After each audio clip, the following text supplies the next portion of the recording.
This is a video on sketching a surface.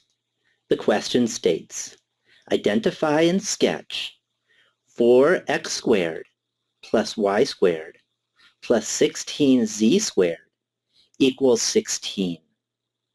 So since we have an x squared, a y squared, and a z squared, this is going to be one of our quadratic surfaces.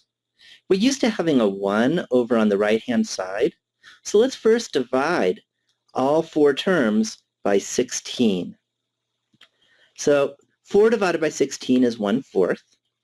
1 divided by 16 is 1 over 16. And 16 divided by 16 is just 1 over 1. So I get x squared over 4 plus y squared over 16 plus z squared over 1 is equal to 1. So since all the coefficients are positive, and since the denominators are different, this is an ellipsoid. So let's first sketch the x, y, and z axes. And I'm going to draw my vertices.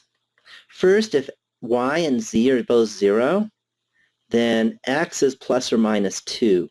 So I need to sketch at 2 and negative 2 on the x-axis. And if x and z are both 0, y is plus or minus 4. So I'm going to plot at 4 and negative 4 on the y-axis. And if x and y are both 0, then z is plus or minus 1. So I'm going to plot at 1 and negative 1 on the z-axis. So there are my 6 intercepts. And now I want to continue on and sketch the ellipsoid. Let's sketch the traces in the xy plane first. So that'll be an ellipse that connects these 4 vertices. So I sketch that ellipse. Then I'm going to sketch the trace in the xz plane. So now I'm going to draw an ellipse that connects these 4 vertices in the xz plane, like so.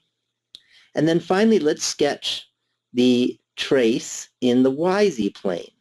So I sketch another ellipse that connects the 4 vertices in the yz plane, like so. And there's my ellipsoid. Notice it kind of looks like a medicine capsule, almost like a football or an egg, but more of a capsule because there's no point. So I'm done with the problem.